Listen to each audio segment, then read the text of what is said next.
No Saber Direito desta semana, o professor Sandro Caldeira traz um curso sobre legislação penal especial e trata dos aspectos do Estatuto da Criança e do Adolescente. Os temas são a apuração de ato infracional, as medidas socioeducativas, os crimes, as medidas protetivas e os recursos no ECA. Confira a partir de agora a aula 4.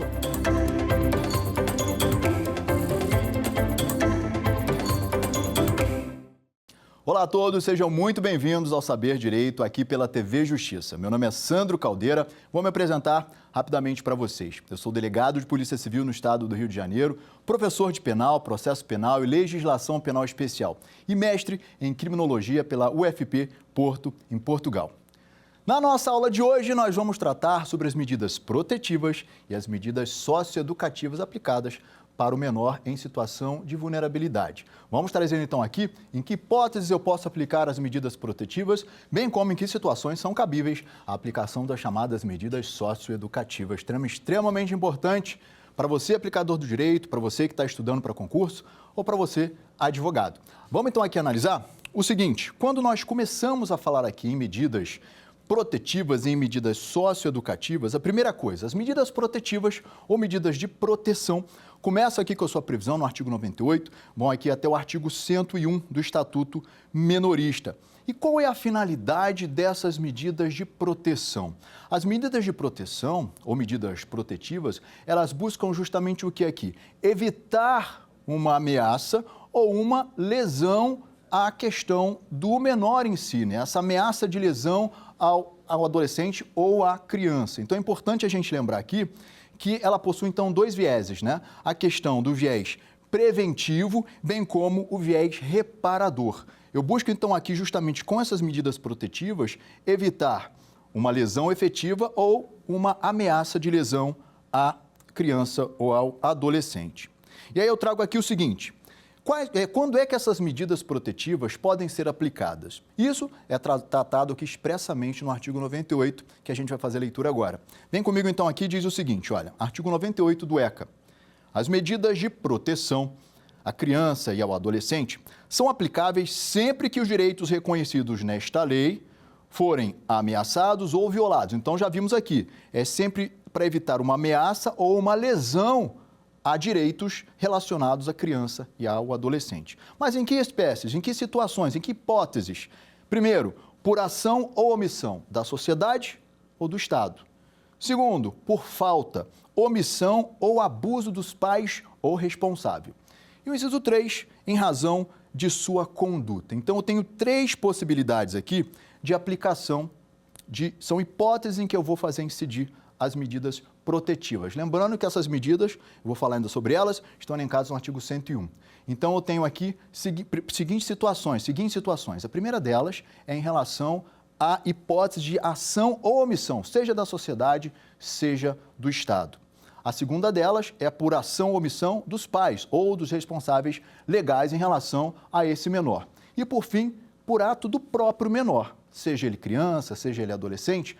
Existe, então, aqui, estamos falando na situação do adolescente em conflito com a lei, nesse inciso 3, onde eu vou poder também aplicar para esse adolescente as chamadas medidas protetivas, as medidas de proteção. Então, o objetivo dessas medidas justamente vai ser o quê? Salvaguardar direitos da criança e do adolescente que, porventura, estejam sendo ameaçados ou efetivamente lesados em razão aí de uma ação ou omissão da sociedade ou do Estado, ou por uma ação ou omissão dos responsáveis legais, ou pela conduta do próprio menor, ok? Muita atenção para isso, justamente para evitar essa lesão ou essa ameaça. O artigo 99 traz aqui o seguinte: as medidas previstas neste capítulo, ou seja, as medidas protetivas, poderão ser aplicadas isoladamente ou cumulativamente, bem como substituídas a qualquer tempo. E aqui eu vou trazer para vocês alguns princípios que vão nortear efetivamente a aplicação dessas medidas de proteção, dessas medidas protetivas. Eu vou elencar eles aqui para vocês e esses princípios que vão ser norteadores das medidas de proteção estão elencados expressamente no artigo 100. Vem cá comigo então, que diz o seguinte, ó: eu tenho condição de sujeito de direitos, são princípios então que vão nortear a aplicação das medidas de proteção.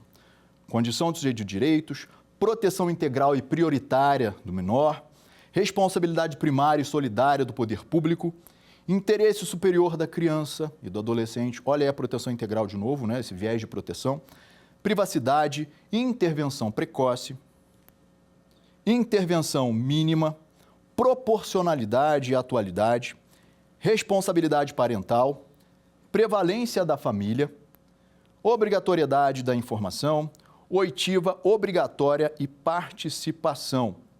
Então, na realidade, todos esses princípios que eu falei aqui para vocês, eles podem ser resumidos em dois princípios, que é o princípio da proteção integral e o princípio da prioridade absoluta, ambos voltados para a criança e para o adolescente.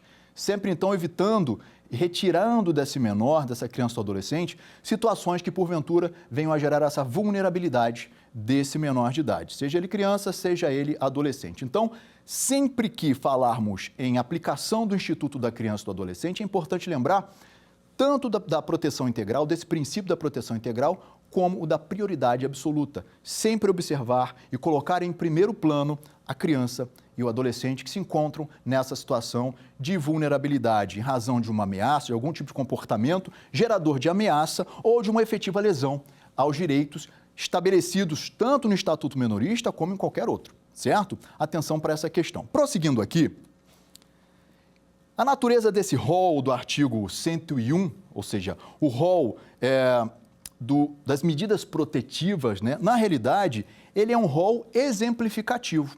Mas por que ele é um rol meramente exemplificativo, Sandro? Lá no artigo 101, ele exaure quais são todas as medidas protetivas? Não, ele não exaure. Ele é um rol, na realidade, exemplificativo.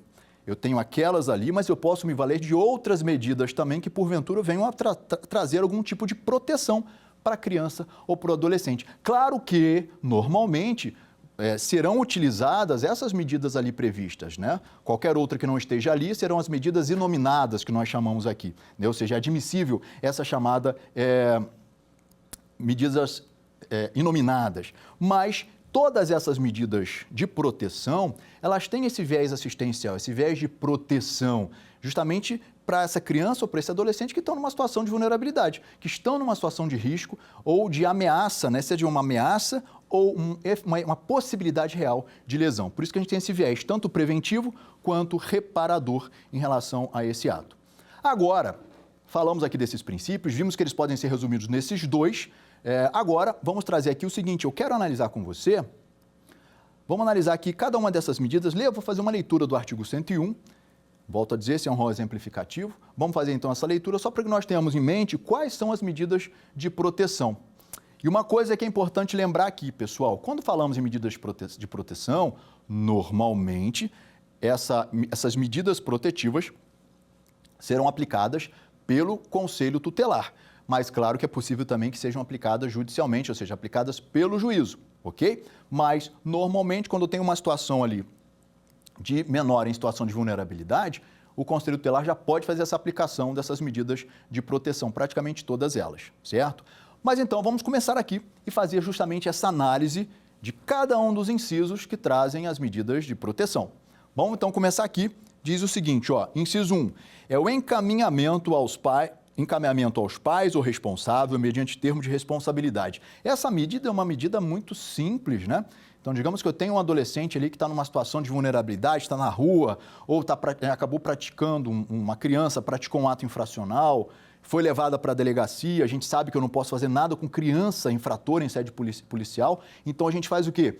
Chama o Conselho Tutelar, o Conselho Tutelar pega essa criança e vai fazer o quê? Aplicar medida protetiva, essas do artigo 101. E aí a gente tem o quê? A possibilidade dele aplicar essa aqui, artigo 101, inciso 1, o encaminhamento aos pais ou responsável. Então pega essa criança e entrega para os pais ou para o responsável legal, mediante um termo ali de responsabilidade, certo? Justamente para quê? Para tentar gerar uma maior responsabilidade para esse pai ou esse responsável legal. É uma situação complexa, né? Criança que normalmente ela não tem esse olhar de preocupação dos pais por N situações, né? esse termo de responsabilidade, ele não faz grande diferença, porque é importante, talvez, conjugar com outra medida protetiva de acompanhamento, né? Justamente para que a gente saiba o que está acontecendo com essa criança, se está sendo efetivo, se está sendo eficaz a aplicação dessas medidas protetivas. O 2 é o quê? Orientação, apoio e acompanhamento temporários. Aqui já é interessante. Eu posso, então, entregar aos pais, aos responsáveis legais, mediante um termo de responsabilidade? Posso. Normalmente isso é feito, né? Mas também é importante ter esse acompanhamento. Essa orientação orienta os pais, né? Orienta, faz esse acompanhamento, justamente para você entender a dinâmica daquela família e ver a forma que você pode contribuir ali para retirar aquele menor daquela situação de risco, daquela situação de uma possível ameaça ou de lesão a direitos que lhes são garantidos pelo Estatuto Menorista. 3. Matrícula e frequência obrigatórias em estabelecimento oficial de ensino fundamental. Importantíssimo aqui a questão de manutenção desse menor na questão do ensino, né? A educação é o que vai trazer esse viés de mudança de mentalidade desse menor. Então, é extremamente importante garantir que ele frequente isso. Então, normalmente vai colocar o quê? Vai fazer matrícula e frequência dele, mas vai ficar ali de olho para saber também, e aí o Conselho Tutelar vai fazer isso, né? Vai ficar olhando para saber efetivamente como é que esse menor está se comportando aí na escola, como é que está o rendimento dele. Faz paralelamente também, talvez, aquele acompanhamento com os pais. Tudo é importante, então, conjugar algumas medidas protetivas. Lembrando que elas podem ser aplicadas de forma isolada ou conjuntamente, mais de uma, né? Sem problema algum. 4. Inclusão em serviços e programas oficiais ou comunitários de proteção, apoio e promoção da família, da criança e do adolescente. Inciso 5. Requisição de tratamento médico, psicológico ou psiquiátrico em regime hospitalar ou ambulatorial. Isso aqui também é interessante, né? Com esse viés protetivo de inclusão desse menor em tratamento psiquiátrico, né, em tratamento psicológico, porque a gente sabe que muitas dessas crianças, por viverem em base de famílias que são completamente desestruturadas, elas precisam de algum suporte, e esse suporte psicológico ou talvez até mesmo um suporte psiquiátrico vai fazer muita diferença nessa manutenção da qualidade de mudança de pensamento desse menor, né, de ter mais perspectiva de algo melhor na sua vida. Então, é juntar educação, juntar apoio psicológico.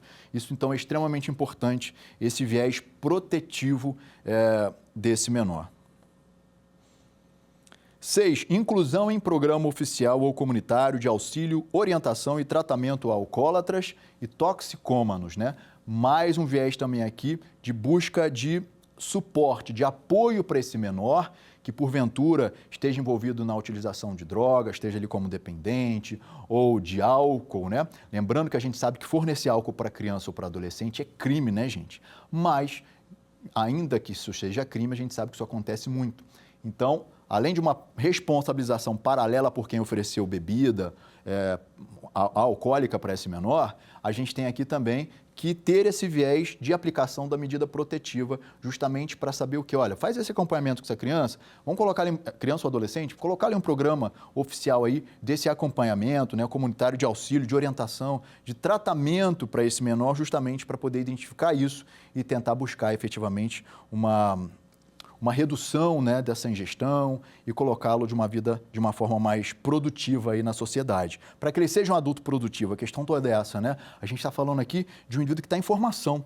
E quem é esse adulto, né? Quem é essa pessoa que vai se tornar um adulto e ser inserido na sociedade? Então, essas medidas de proteção são essa base para tentarmos, de alguma maneira, né, efetivamente, modificarmos esse caminho que a criança e que o adolescente estão efetivamente caminhando ali, né, estão seguindo, para que isso possa ter um viés positivo para eles e se tornarem aí adultos que não sejam adultos criminosos, né, mas adultos que sejam adultos produtivos. Porque sair da vida infracional e entrar efetivamente na vida do crime, isso acaba que é o caminho, normalmente o caminho natural. Mas é importante que existam ações em sede do poder público, bem como ações comunitárias, para que a gente consiga, de alguma maneira, mudar essa realidade. E as medidas protetivas vão fazer essa diferença. Inciso 7, o acolhimento institucional. E aí que eu vou fazer leitura do artigo 19 do parágrafo 1º do ECA, que fala justamente sobre essa questão do acolhimento. Olha, toda criança, Artigo 19, parágrafo 1º do ECA. Toda criança ou adolescente que estiver inserido em programa de acolhimento familiar ou institucional terá sua situação reavaliada no máximo a cada 3 meses, devendo a autoridade judiciária competente, com base em relatório elaborado por equipe interprofissional ou multidisciplinar, decidir de forma fundamentada pela possibilidade de reintegração familiar, ou seja, voltar essa criança para o seio da sua família, né? Porque ela, quando está nessa situação do acolhimento institucional ou familiar, ela está fora da família, ela é retirada ali provisoriamente da família, provisoriamente. Então, eu preciso dessa reavaliação, né, no máximo a cada 3 meses, para saber se eu posso reinseri-la na sua família de novo, se isso é viável, ou se a equipe interprofissional, multidisciplinar, entender que não há essa viabilidade, o que vai ser feito? A gente pega essa criança, pega esse menor e coloca ela em uma família substituta, como está aqui, ó, pela possibilidade de reintegração familiar ou pela colocação em família substituta em qualquer das modalidades previstas no artigo 28 dessa lei. Ou seja, colocar a criança numa situação de guarda, de tutela ou até mesmo numa situação de adoção, certo? Parágrafo 1º diz aqui o seguinte, do artigo 19, tá bom? Porque a gente está conjugando o 101, inciso 7 do acolhimento institucional e do familiar, justamente com o 19 do ECA, para a gente entender um pouco sobre esse instituto. A permanência da criança, 19, parágrafo 2º, a permanência da criança e do adolescente em programa de acolhimento institucional não se prolongará por mais de 18 meses. Então, vai ter aquela reavaliação de 3 em 3, né, no máximo, mas eu não posso deixá-la em acolhimento institucional por mais de 18 meses. Salvo, aí vem a questão da exceção. A gente está falando de regra que é até 18 meses, mas aí eu tenho a exceção. Salvo comprovada necessidade que atenda ao seu superior interesse. Sempre é a questão da prioridade absoluta do menor, né? Devidamente fundamentada pela autoridade judiciária. Lembrando aqui que a questão do acolhimento institucional e a questão do acolhimento familiar são medidas judicializadas, certo? Então, atenção para isso. O inciso 8 é a inclusão em programa de acolhimento familiar. Agora eu quero colocar aqui, voltando, né, a gente está falando do artigo 101, no artigo 101, a gente tem também a leitura que eu vou fazer com você do parágrafo 1º, que diz aqui o seguinte sobre a questão tanto do acolhimento institucional quanto do acolhimento familiar. Diz aqui o seguinte, o acolhimento institucional, artigo 101, parágrafo 1º, acompanha comigo. O acolhimento institucional e o acolhimento familiar são medidas provisórias, como eu havia dito, sempre são medidas provisórias, não são definitivas, e excepcionais, utilizáveis como forma de transição para a reintegração familiar, ou seja, para eu voltar e colocar essa criança no bojo da sua família novamente, certo? Ou, não sendo esta possível, para a colocação em família substituta, lá nos institutos da guarda, tutela e adoção. Não implicando privação de liberdade, ou seja, tanto o acolhimento institucional quanto o familiar não vão privar o menor da sua liberdade, claro, são medidas protetivas, né, gente? Não restritivas da liberdade. Parágrafo 2º, sem prejuízo da tomada das medidas emergenciais para a proteção de vítimas de violência ou abuso sexual e das providências que alude o artigo 130, o afastamento da criança ou adolescente do convívio familiar é de competência exclusiva da autoridade judiciária. Então, sempre isso, para eu tirar essa criança, né, para eu tirar aqui esse menor do convívio familiar, eu preciso de uma determinação judicial para isso. Tanto é que a questão do acolhimento familiar e do acolhimento institucional são medidas judiciais.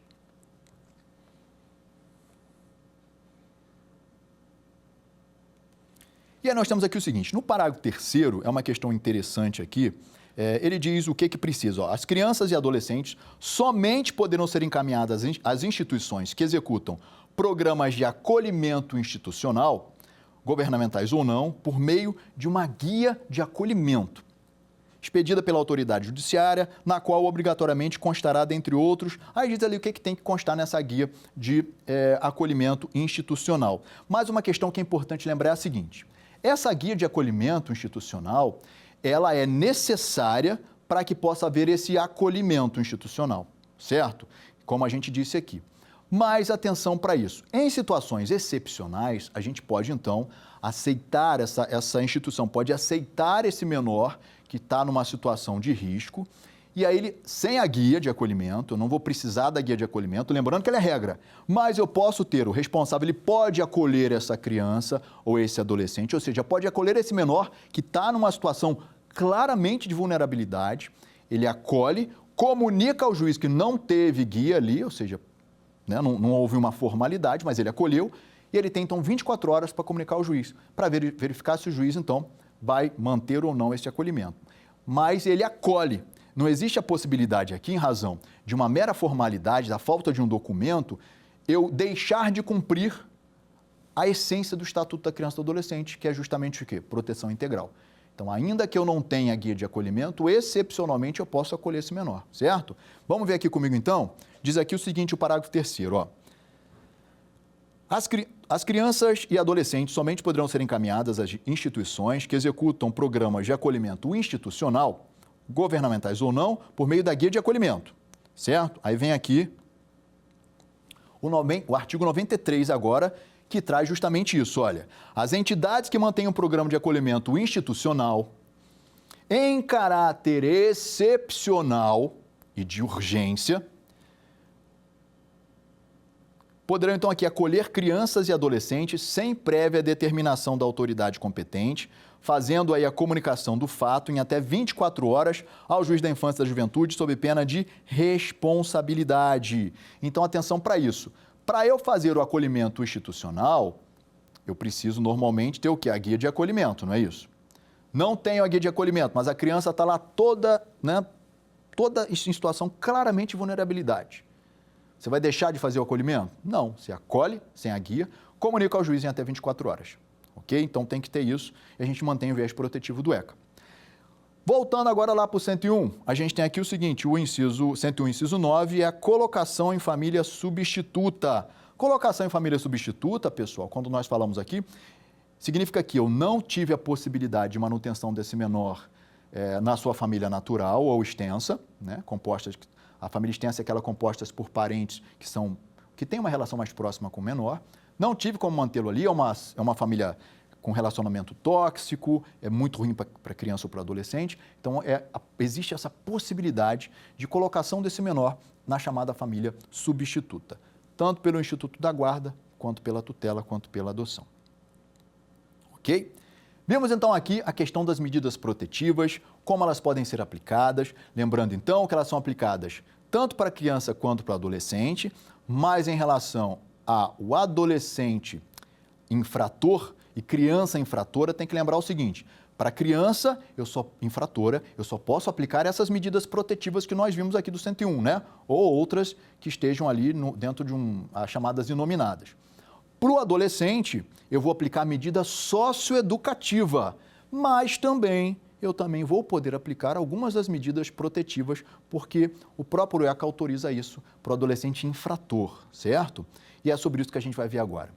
Nós vamos falar agora sobre as medidas socioeducativas. Vamos falar aqui, sobre as medidas socioeducativas, como é que eu aplico, quais são os princípios norteadores das medidas socioeducativas. A gente fala então aqui, primeira coisa, quando nós falamos em medidas socioeducativas, a regra geral é que elas serão aplicadas após um regular processo socioeducativo, garantindo ampla defesa, contraditório, e após isso então, eu aplico, o juiz vai aplicar essa medida e vai executar depois, fazer essa execução dessas medidas socioeducativas, certo? Que são aquelas previstas no artigo 112 do Estatuto Menorista.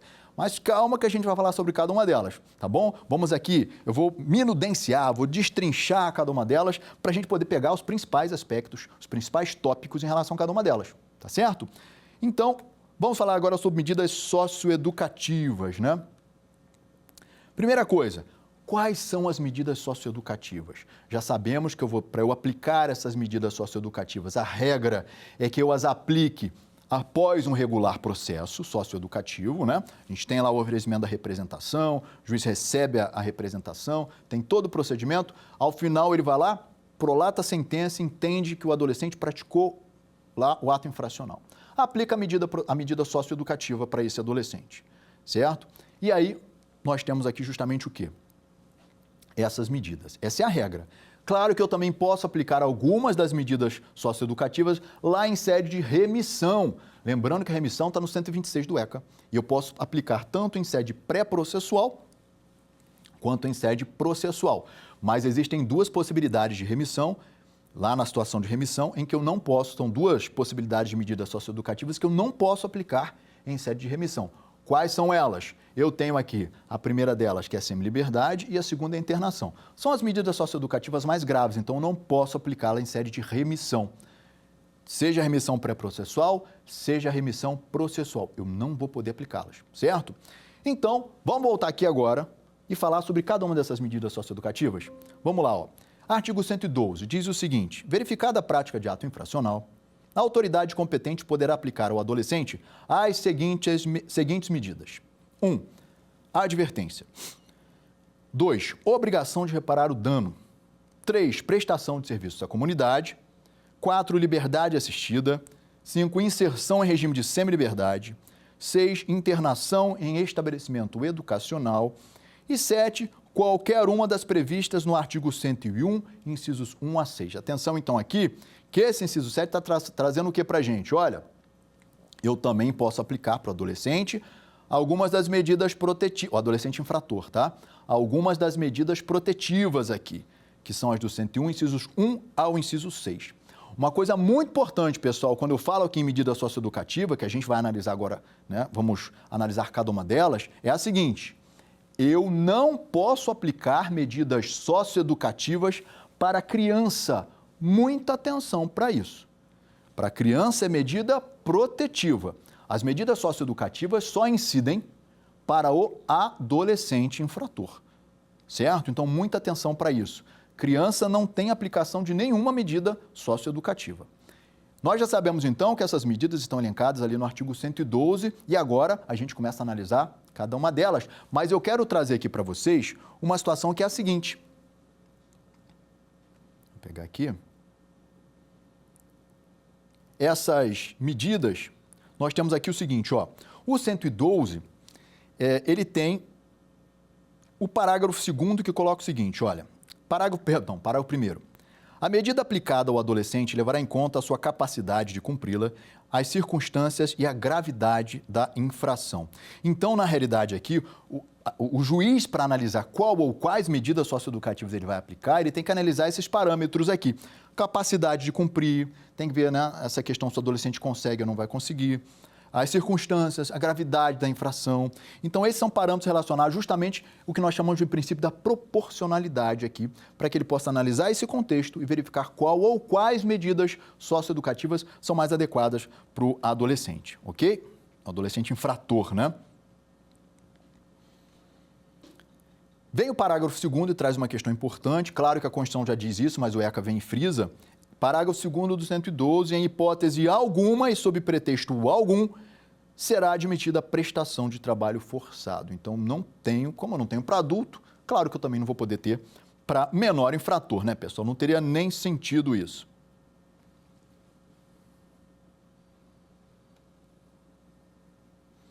Outra questão que eu quero colocar aqui é a seguinte. Dentro da questão para aplicação dessas medidas socioeducativas, eu trago aqui o seguinte, questão do ônus da prova, né?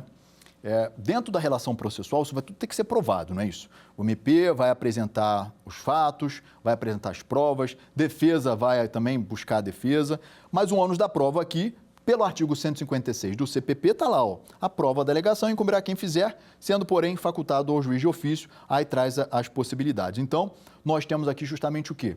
A questão do ônus da prova é feito por cada uma das partes, né? O MP que está imputando o fato que vai ter que provar mais efetivamente aqui, ok?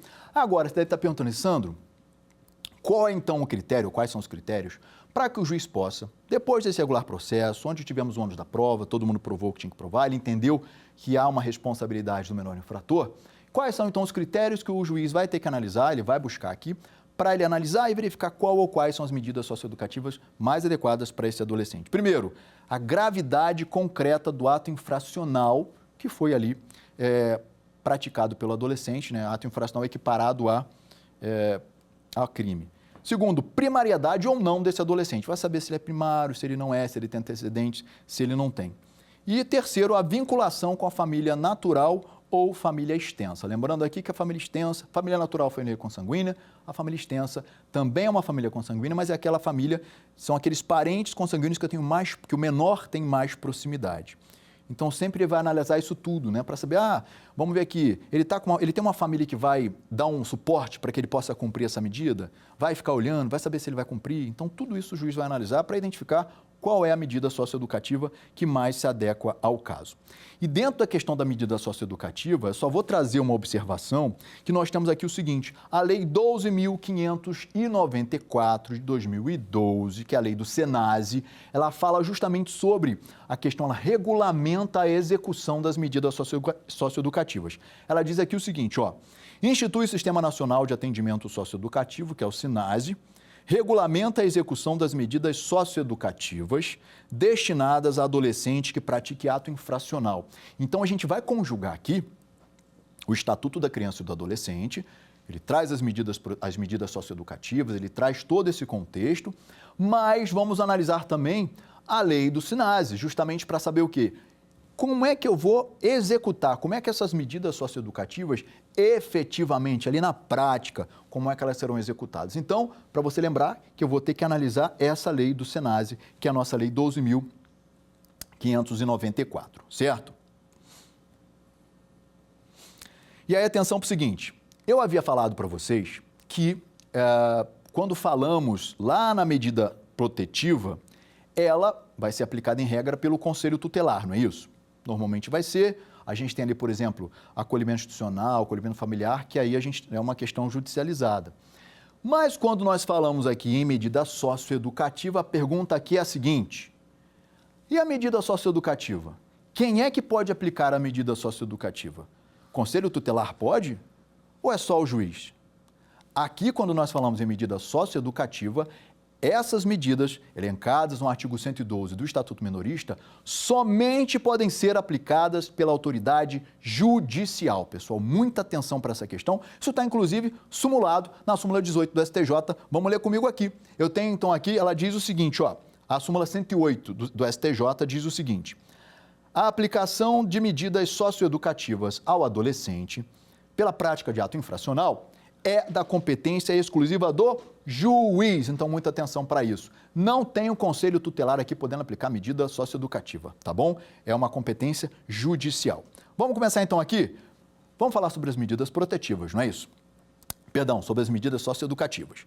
Começando então a primeira delas, a advertência. Está no 112, inciso 1, mas ela também é trazida no artigo 115 do ECA, que diz o seguinte, a advertência consistirá em admoestação verbal, que será reduzida a termo e assinada.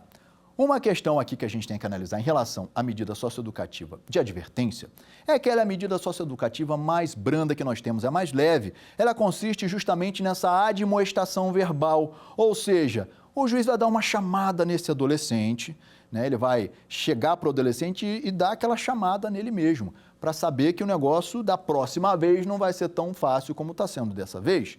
Então, disso tudo é reduzido a termo, o adolescente ali ele vai assinar e a gente tem, então, efetivamente estabelecida essa advertência, né?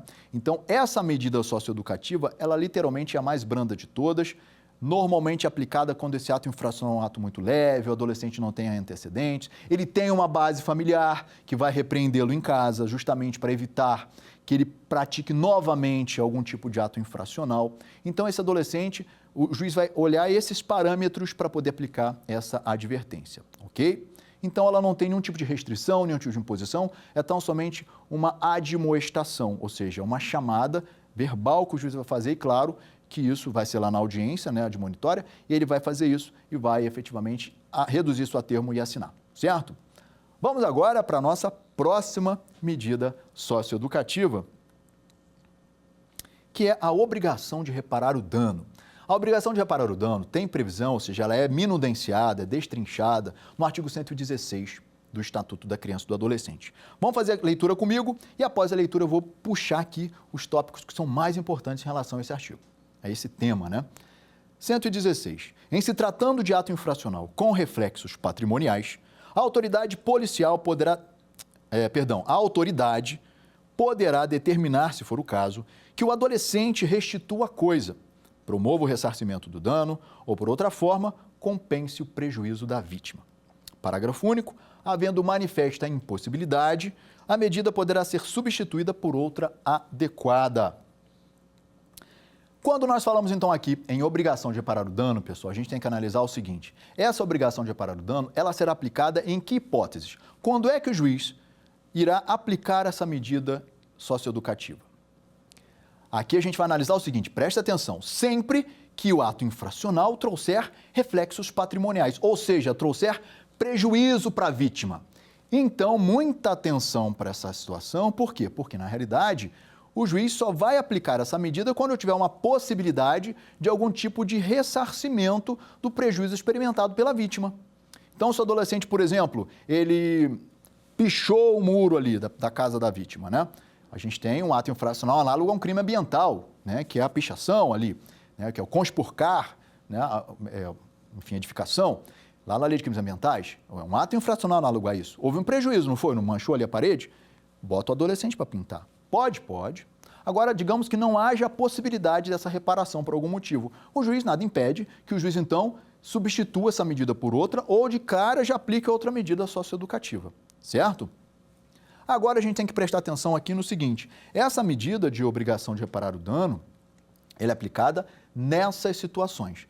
Se não tiver um contexto de prejuízo patrimonial experimentado, não tem qualquer sentido a aplicação dessa medida socioeducativa.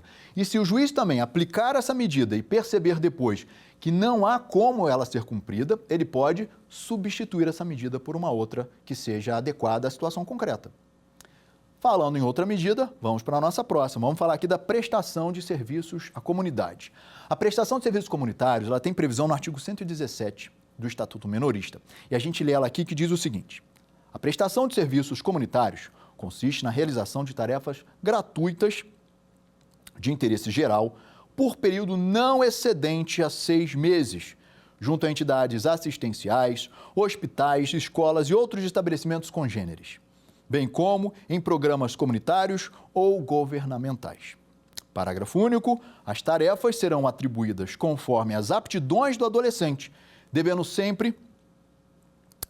cumpridas durante a jornada máxima de 8 horas semanais, aos sábados, domingos e feriados, ou em dias úteis, de modo a não prejudicar a frequência à escola ou a jornada normal de trabalho.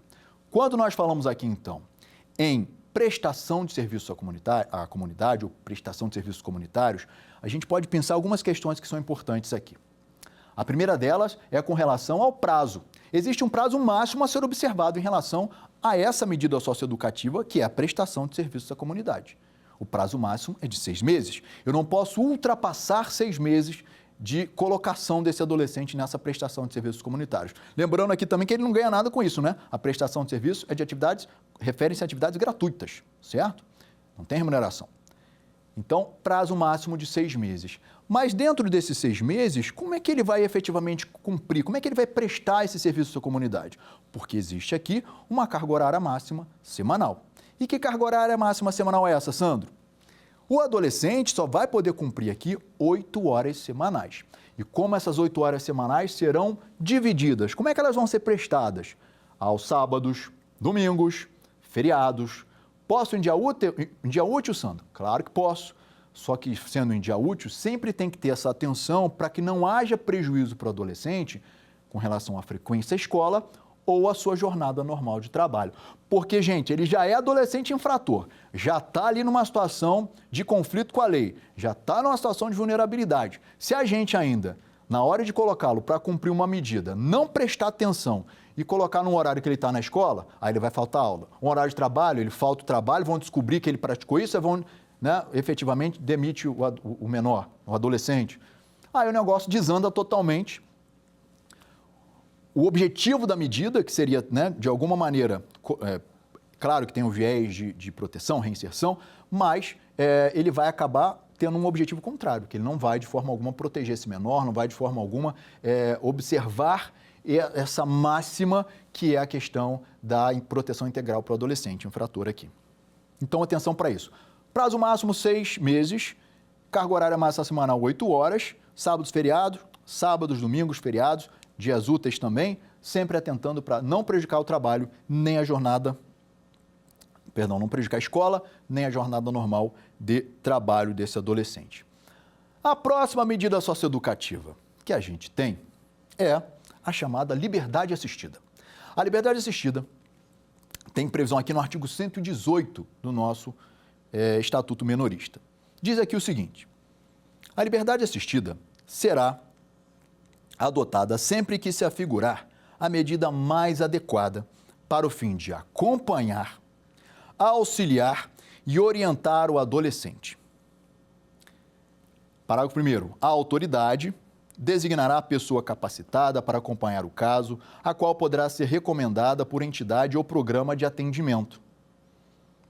Então, atenção aqui, ó. Parágrafo 2º. A liberdade assistida será fixada pelo prazo mínimo, atenção aqui, ao contrário da prestação de serviços que eu tenho prazo máximo de 6 meses, aqui na liberdade assistida eu tenho um prazo mínimo de duração, que são o quê? O prazo mínimo de 6 meses também, podendo a qualquer tempo ser prorrogada, revogada ou substituída por outra medida, ouvido o orientador, o Ministério Público e o defensor. Vamos entender então melhor aqui?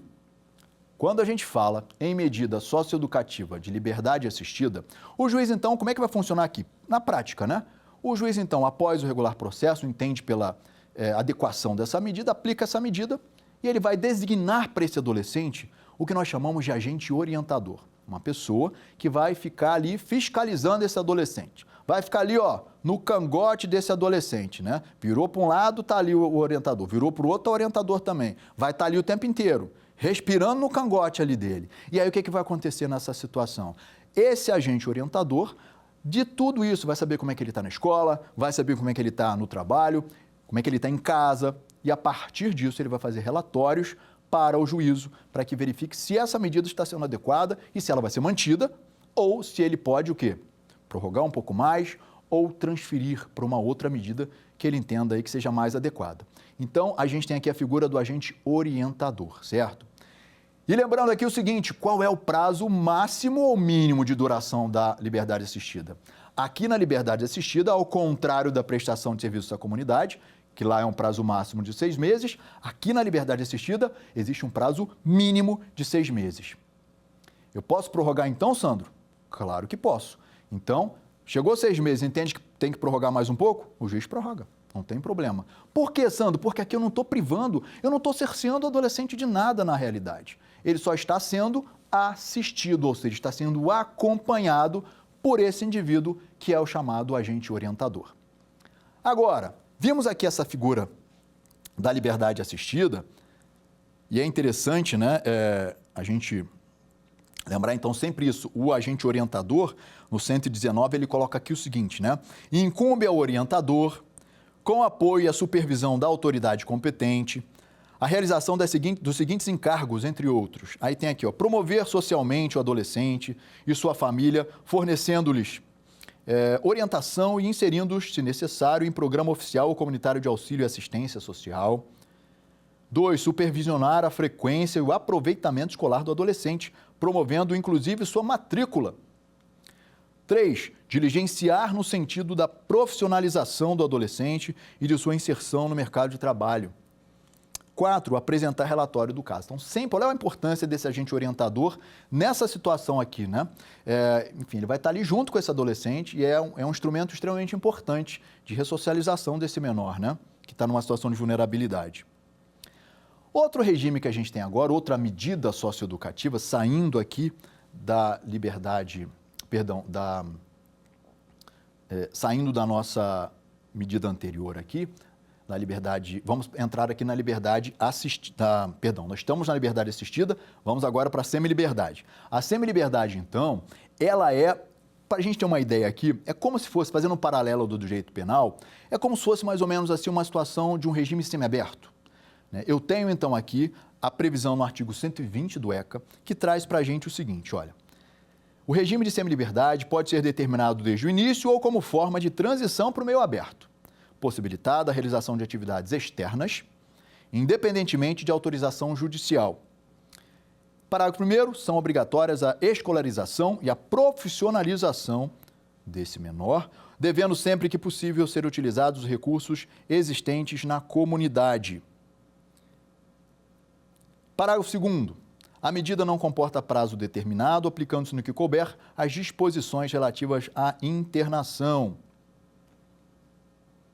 Então, atenção para o seguinte, quando nós falamos em medida de semiliberdade, ela normalmente pode ser uma forma de transição de um regime fechado, que é a internação, para um regime menos rigoroso. Então, sai da internação, vai para a semiliberdade e depois, por exemplo, a uma liberdade assistida, que a gente acabou de ver. Ou pode ser aplicada desde o início, o juiz de cara já aplica a semiliberdade. Na semiliberdade, esse adolescente vai cumprir essa medida em um certo local, mas ele pode sair desse local para a realização de atividades externas. O que é mais importante aqui e que traz essa dinamicidade em relação a essa saída e entrada do adolescente para prestar atividades externas, estudar, alguma outra coisa nesse sentido, é que ele pode sair e voltar independentemente de autorização judicial. Ué, Sandro, então ele sai assim, ele sai e entra a hora que quiser? Claro que não, né, pessoal? Existe aqui um regramento e observância das regras internas do local onde ele cumpre. Então, o diretor do local vai fazer essa autorização. É uma autorização, na realidade, administrativa aqui para ele sair e voltar. Eu não preciso ter uma autorização judicial, porque isso acaba trazendo uma demora muito grande nessa autorização. Isso pode trazer algum prejuízo nessas atividades que o menor venha buscar. Vem a exercer. Uma questão que é interessante a gente colocar aqui também é justamente o seguinte: em relação à semiliberdade, eu vou aplicar para a semiliberdade praticamente o mesmo regramento da internação. Então, por exemplo, nós vamos falar aqui da internação já, que é a medida socioeducativa mais grave, mais drástica que nós temos, e essa medida aqui eu vou aplicar os princípios, tudo que norteia a internação, eu vou aplicar também para a semiliberdade, certo? Então, por exemplo, a questão de eu poder aplicar lá na internação, eu posso aplicar a internação para um indivíduo maior de 18 anos, entre 18 e 21 anos de idade. Ué, Sandro, mas ele não é menor mais? Eu sei que ele não é menor, mas a própria lei autoriza. Ou seja, existe previsão expressa sobre essa possibilidade, eu vou falar sobre isso ainda. Sandro, e lá a semiliberdade? Pode, então, uma pessoa que vai cumprir semiliberdade ter mais de 18 anos, ficar ali entre 18 e 21? Também vai poder. Por quê? Porque eu tenho essa previsão que eu acabei de dizer agora, ou seja, eu aplico o mesmo regramento, e nós temos também posição do STF sobre isso. Vem aqui, ó, comigo, ó. A gente tem aqui, olha, diz o seguinte, deixa eu colocar aqui, no habeas corpus 90.248 do STF entende também que a semiliberdade pode ser estendida até os 21 anos, certo? Agora vamos falar da internação, que é a medida mais grave que a gente tem. A internação, turma, é a medida socioeducativa mais drástica que nós temos, porque ela realmente vai privar o adolescente da sua liberdade. Diz aqui o seguinte, então, artigo 121 começa a tratar da internação. A internação constitui medida privativa de liberdade, sujeita aos princípios da brevidade, excepcionalidade e respeito à condição peculiar de pessoa em desenvolvimento. Então, nós temos aqui 3 princípios basilares que vão nortear o cumprimento dessa medida, que é a internação, que é a medida mais grave que nós temos. Primeiro, brevidade, ou seja, a medida de internação deve durar o menor tempo possível. Excepcionalidade, eu só vou aplicar a internação se não tiver sentido ou não for cabível a aplicação de uma outra medida menos severa. E, por fim, respeito à condição peculiar de pessoa em desenvolvimento. A gente sabe que, como nós estamos falando de adolescente, é um indivíduo que está em maturação ainda, ele está em desenvolvimento para chegar na vida adulta e durante o cumprimento da internação, isso precisa ser observado. Agora, quando falamos aqui efetivamente na internação, a gente tem que analisar algumas questões que são importantes, que estão previstas aqui nos seus parágrafos, nos parágrafos do artigo 121. Primeiro, então, diz o seguinte, ó, o parágrafo 2º, ele diz o seguinte: a medida de internação não comporta prazo determinado, devendo sua manutenção ser reavaliada mediante decisão fundamentada, no máximo a cada 6 meses. E aí eu vou conjugar já logo aqui com o parágrafo 3º, que diz o seguinte: em nenhuma hipótese o período máximo de internação excederá 3 anos. Então, atenção para o seguinte, você deve estar pensando, Sandro, está dizendo que ela não tem prazo determinado, mas não pode ultrapassar 3 anos? Como é que funciona isso? São artigos conflitantes? Não, não são conflitantes. Quando eu falo, então, aqui, que a medida socioeducativa de internação, ela não comporta prazo determinado, significa que, no momento em que o juiz aplica a internação, ele aplica a internação e não diz quanto tempo esse adolescente vai ficar em internação. justamente porque ela tem que ser breve, deve durar o menor tempo possível. Então, no máximo, a cada 6 meses, eu preciso fazer uma reavaliação para saber se eu mantenho ou não esse adolescente em internação. Se forem feitas as reavaliações e forem constatando, né, vai sendo constatado na realidade que eu devo manter esse adolescente em internação, e essas reavaliações, vou mantendo, existe um limite máximo dentro do qual ele pode ficar internado, aí sim, que é o limite máximo de 3 anos, certo? Ele não pode passar de 3 anos. Ao atingir 3 anos, ele tem que ser desinternado. Uma outra questão interessante para a gente colocar aqui é justamente a seguinte: em relação a essa questão da liberação, né? Está no parágrafo 4º, ele tem que ser liberado após, no máximo, esse atingimento do prazo de 3 anos. E o parágrafo 5º coloca uma questão muito interessante, que é a seguinte, ó: a liberação do adolescente infrator será compulsória aos 21 anos de idade. Lembrando, então, aqui que eu tenho essa previsão expressa de um indivíduo entre 18 e 21 anos poder cumprir medida socioeducativa de internação, desde que ele tenha praticado o ato quando ele era menor de idade, ok? Atenção para essa hipótese.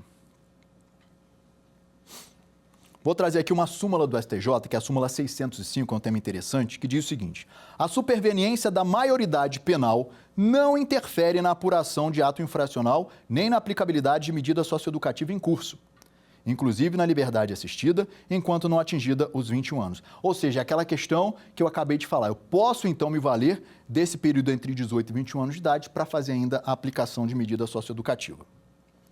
Muita atenção para isso.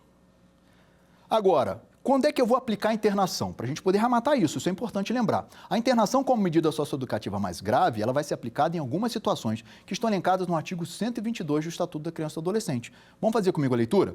Eu tenho aqui o seguinte, olha: a medida de internação só poderá ser aplicada quando 1. Tratar-se de ato infracional cometido mediante grave ameaça ou violência à pessoa. Primeira hipótese. 2. Por reiteração no cometimento de outras infrações graves. E 3. Por descumprimento reiterado e injustificável da medida anteriormente imposta. Vou pegar aqui agora o que me interessa nesse caso, justamente aqui, é o parágrafo 2º que eu quero colocar aqui, perdão, o parágrafo 1º, ele diz o seguinte, olha, parágrafo 1º do 122. O prazo de internação, na hipótese do inciso 3 desse artigo, não poderá ser superior a 3 meses, devendo ser decretado judicialmente após devido processo legal. Ué, Sandro, a internação não dura no máximo 3 anos, você não falou? Eu falei, mas atenção, porque ele está se referindo aqui, o parágrafo 1º se refere ao inciso 3. O que é o inciso 3? É a situação da medida socioeducativa, onde o indivíduo da internação, eu vou aplicar essa internação porque o adolescente descumpriu de forma reiterada e injustificada outras medidas anteriormente impostas.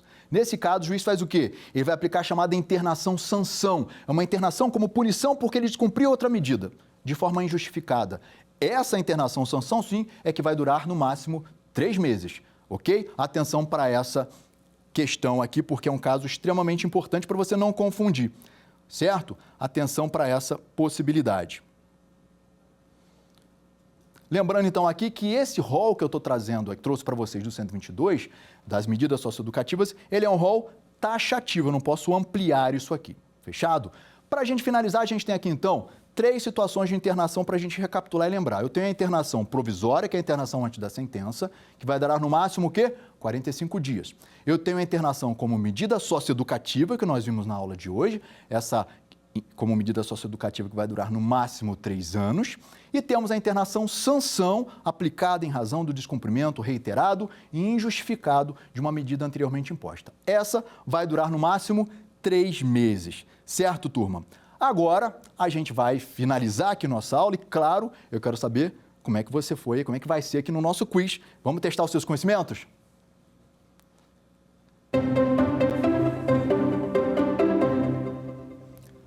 No tocante à internação do adolescente infrator, o Estatuto da Criança e do Adolescente estabelece que a. É uma das medidas socioeducativas que podem ser aplicadas ao adolescente que cometer ato infracional, que não poderá ser por tempo superior a 2 anos. B. Configura medida excepcional que pode ser determinada pelo Ministério Público ao adolescente que cometer ato infracional, tido como violação grave da lei e da ordem. Viagem essa. C. Constitui medida privativa de liberdade, sujeita aos princípios da brevidade, excepcionalidade e respeito à condição peculiar de pessoa em desenvolvimento. E D, não comporta prazo determinado, devendo sua manutenção ser reavaliada mediante decisão fundamentada, no máximo a cada 6 meses, e a liberação será compulsória aos 19 anos de idade. E aí, qual foi a resposta que você deu? Vamos ver como é que você foi aqui, se você acertou? A alternativa correta é a letra C. Tranquilo isso aqui, né, turma? São os princípios que norteiam efetivamente a internação. Brevidade, excepcionalidade e respeito à condição peculiar de pessoa em desenvolvimento. Vamos agora para o nosso próximo quiz. Vamos lá, próxima questão. Considere que um adolescente tenha descumprido reiteradamente medida socioeducativa de meio aberto imposta anteriormente, em sede de remissão, concedida na fase pré-processual. Nessa situação é cabível A, a conversão daquela medida em medida de internação, independentemente de prévia audiência de justificação. B, o arquivamento do feito em função do caráter extintivo da remissão, concedida na fase pré-processual. Letra C, a medida de internação sanção do adolescente após prévia oitiva dele e oferecimento de parecer técnico que fundamente a medida. E letra D, o oferecimento de representação pelo Ministério Público, dando-se início ao processo de apuração do ato infracional. E aí, qual foi a alternativa que você marcou?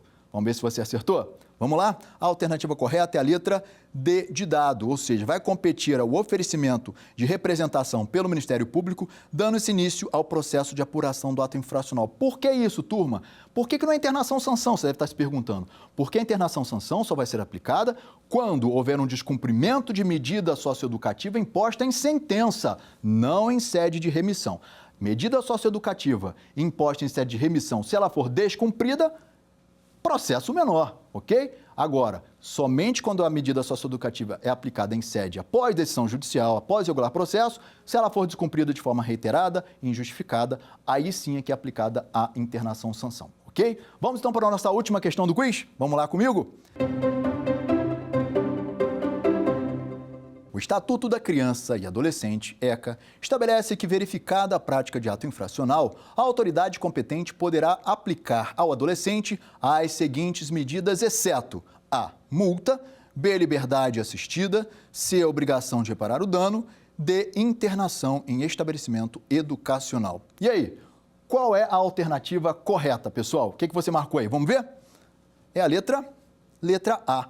Óbvio, né, turma? Entre as medidas socioeducativas previstas no artigo 112, a única que não está lá prevista é a multa. Lembrando que o artigo 112 traz para a gente um rol taxativo, ok? Pessoal, a gente está encerrando a nossa aula de hoje. Espero que ela tenha sido muito produtiva para você. Lembrando que você pode me encontrar nas redes sociais. No meu Instagram é o @SandroCaldeira. O meu site é o sandrocaldeira.com. Pode mandar mensagem por lá. Fala que assistiu aqui a minha aula no Saber Direito. Vou responder vocês com o maior prazer. Hoje, então, nós abordamos aqui efetivamente sobre o quê? Sobre as medidas protetivas e as medidas socioeducativas, trazendo aqui os seus principais aspectos. A gente se encontra, então, na nossa próxima aula. Até lá! Quer dar alguma sugestão de tema para os cursos do Saber Direito? Então mande um e-mail para a gente, saberdireito@stf.jus.br. Você também pode estudar pela internet. Acesse o nosso site radioetvjustiça.jus.br ou pode rever as aulas no canal do YouTube, @Rádio e TV Justiça.